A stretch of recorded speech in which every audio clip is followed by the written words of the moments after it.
अलीगढ़ के कप्तान साहब का बयान सुनकर यकीनन आपका दिल भी दहल गया होगा। अलीगढ़ के थाना टप्पल के बाजोता इलाके का रहने वाला मुकेश पेशे से एक प्रॉपर्टी डीलर था। साथ ही साथ बीएसपी के टिकट से प्रधानी के चुनाव में अपनी किस्मत भी आजमा चुका था। मुकेश का अच्छा खासा रसूख था, लेकिन साथ ही साथ दुश्मन भी कम नहीं थे। रात का वक्त, एक साजिश का ताना बाना। मुकेश हर आहट से अनजान अपनी गाड़ी स्कॉर्पियो पर सवार, गाड़ी का number UP 66AA 8400, sharp shooters का अचानक जानलेवा हमला और फिर गाड़ी का सीना चीर, दाग दी मुकेश के जिस्म में रंजिश की गोलियां। वारदात अंजाम देकर कातिल हमलावर फरार हो गए। मुकेश संभल ही नहीं पाया, बस लहूलुहान गाड़ी के अंदर तड़प रहा था। वारदात की खबर पुलिस को लगी तो फौरन अलीगढ़ के JNMC अस्पताल में भर्ती करवाया गया। मुकेश की हालत नाजुक देख इलाज शुरू हुआ, लेकिन देर हो चुकी थी। मुकेश अब इस दुनिया का हिस्सा था ही नहीं। पुलिस की माने तो कुछ साल पहले इसी तरह मुकेश के छोटे भाई और पिता की भी हत्या कर दी गई थी। लगभग 38 वर्षीय व्यक्ति की ये रोड पर स्कॉर्पियो में जा रहे थे, वहीं पर रुक कर बात कर रहे थे किसी से। कुछ लोगों ने आके गोली मारी। इनका प्रॉपर्टी डीलिंग का, राशन की दुकान का और ये काम था। पीछे प्रधानी का चुनाव भी लड़े तो इनको गोलियां लगी और यहाँ मेडिकल कॉलेज में लाया गया, जहाँ डॉक्टर द्वारा इन्हें मृत डिक्लेयर कर दिया गया। मुकेश की बेवक्त मौत ने हड़कंप मचा दिया। अस्पताल के अंदर कोहराम मच गया। परिवार और दोस्त पुलिस से दो चार हो गए। उनकी काहिली पर उन्हें कोसा जाने लगा। मुकेश की बॉडी का पोस्टमार्टम नहीं करवाने की जिद होने लगी। कप्तान साहब और उनके माथत लोगों को समझाने की भरपूर कोशिशें करने लगे और जल्द ही वारदात का खुलासा और कातिलों को पकड़ने का दावा किया जाने लगा। लेकिन इन सब के बीच एक सवाल, क्या वाकई कानून व्यवस्था नाम की कोई चीज है उत्तर प्रदेश में? अनिल चौधरी, अलीगढ़ समाचार प्लस। खबर दिखाने से पहले आपसे एक सवाल कि क्या इंसानी जिंदगी की कोई कीमत नहीं? अगर है तो फिर कोई किसी की जान का दुश्मन कैसे बन जाता है? ऐसा कोई दिन नहीं गुजरता जब कोई वारदात अंजाम ना दी जाती हो। आए दिन मासूमों को मौत के घाट उतारा जा रहा है, लेकिन फिर भी इंसानियत की रूह नहीं कांपती।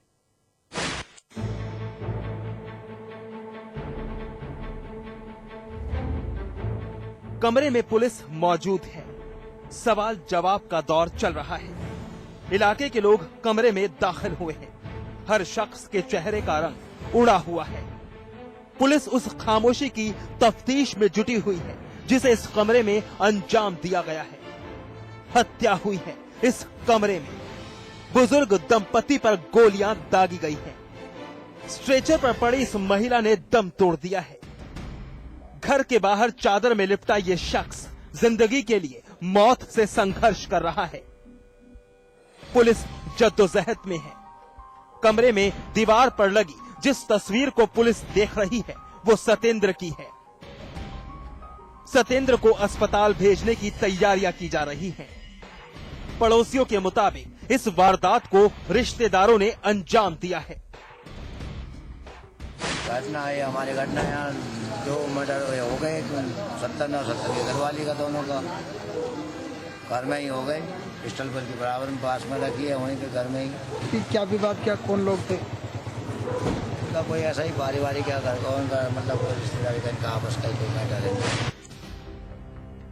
हत्या की ये सनसनीखेज वारदात ग्रेटर नोएडा के दादरी थाना ब्रह्मपुरी इलाके की है। बीना और सतेंद्र अपने घर में मौजूद थे। रात का वक्त था। बुजुर्ग दंपति मौत की आहट से अनजान, मौत दबे पांव देने वाली थी दस्तक।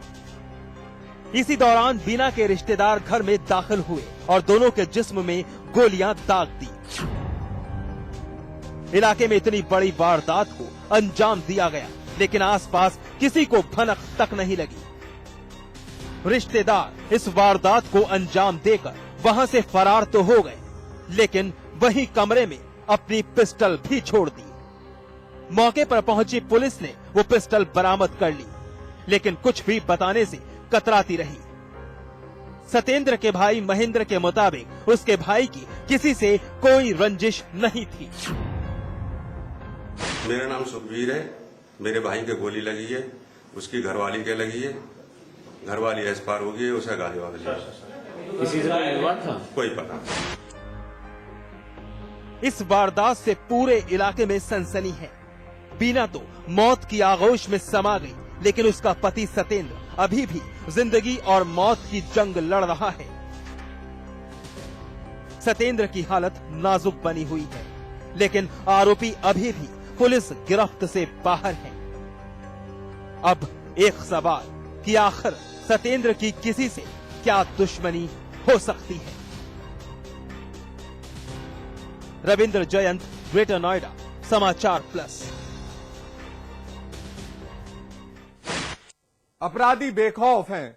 पुलिस और कानून व्यवस्था का जरा भी डर नहीं रहा। वारदात अंजाम देना उनका एक मकसद है। शिकार चाहे अमीर बने या फिर गरीब, बस लूट, हत्या, डकैती उनका पेशा है। लूट के बाद कत्ल की ताजा वारदात बदायूं की है। यहां एक शख्स की लूट के इरादे से हत्या कर दी गई।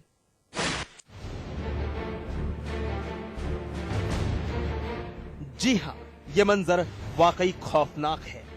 ये निगाहें चाहती हैं कैद करना वो मंजर जिसकी दस्तक ने फैला दी है सनसनी। इंसानियत के उन दुश्मनों के खौफनाक मंसूबों का जो बना है शिकार। पुलिस की मौजूदगी इस बात की कर रही है तस्दीक। अब यहां पसरा है सन्नाटा, मचा है कोहराम, भीड़ ही भीड़। दल बल के साथ जुटी है पुलिस, क्योंकि एक शख्स को मिली है दर्दनाक मौत। गमगीन माहौल के बीच पुलिस सन्न खड़ी है। बदायूं के थाना उगैती के खेत में पड़ी मिली लाश, एक नौजवान शख्स की लाश। पास ही पड़ा है जिस्म में दागी गई गोली का खाली खोका, जो सीना चीरकर इसकी मौत का सबब बन गई। स्थानीय लोगों ने पुलिस को इत्तला दी। मौकाए वारदात पर पहुंची पुलिस ने इस शख्स की तलाशी ली तो पता चला कि नाम सूरज है। बदायूं जनपद के गांव बबराला का रहने वाला है।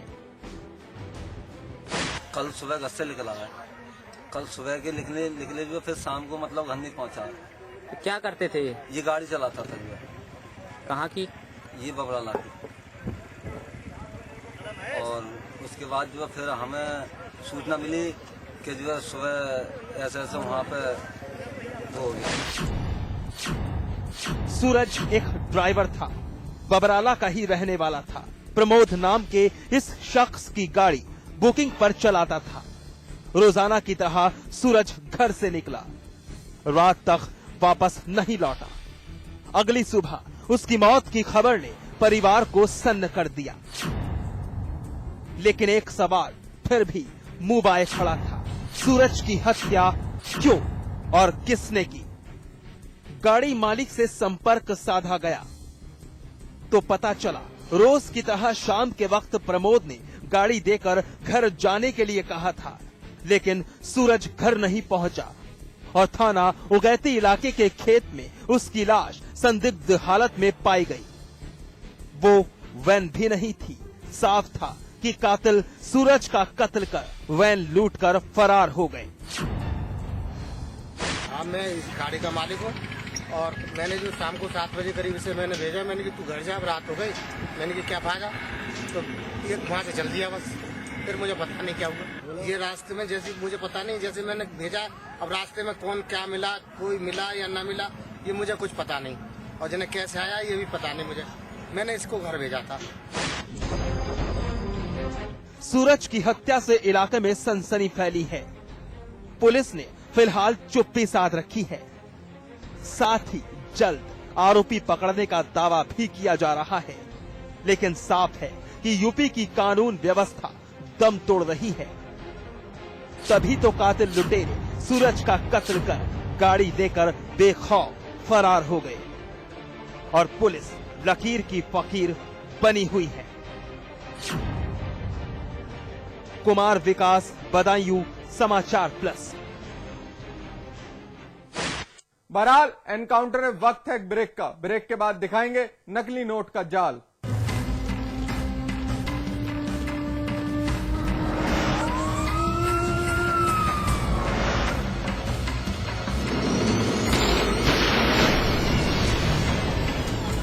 रजनीगंधा का कोई मुकाबला नहीं। इसमें है बहुमूल्य प्राकृतिक रूप केवड़ा, पवित्र शीतल चंदन तेल, अव्वल दर्जे का गुणकारी कत्था, खास खुशबू वाली इलायची, उम्दा क्वालिटी वाली जायकेदार सुपारी। रजनीगंधा का कोई मुकाबला नहीं। हम रजनीगंधा खाने वाले हैरी गहरी चीजों को मुंह नहीं लगाते। इसमें तंबाकू बिल्कुल नहीं, इसीलिए तो मैं भी खाती हूँ।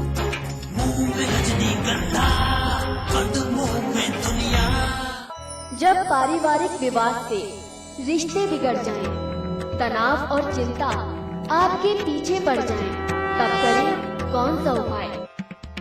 देखिए पंडित वैभवनाथ शर्मा के साथ आपके सितारे सुबह 8:30 बजे सिर्फ समाचार प्लस पर। सौंफ, इलायची, खजूर, सब एक से बढ़कर एक है, मगर कोई अपना बड़प्पन नहीं जताता। रहो हमेशा पास।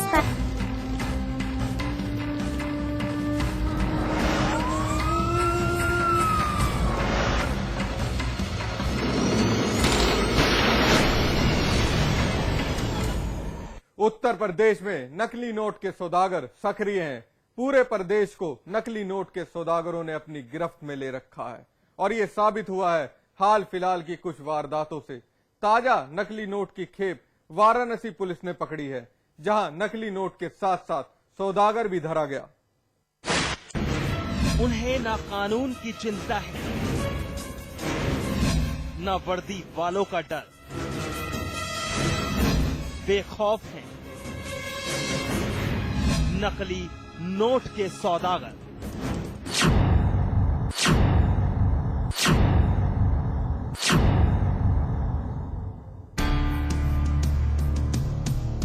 एक बार फिर नकली नोटों के बाजार में सौदागरों की तूती बोल रही है।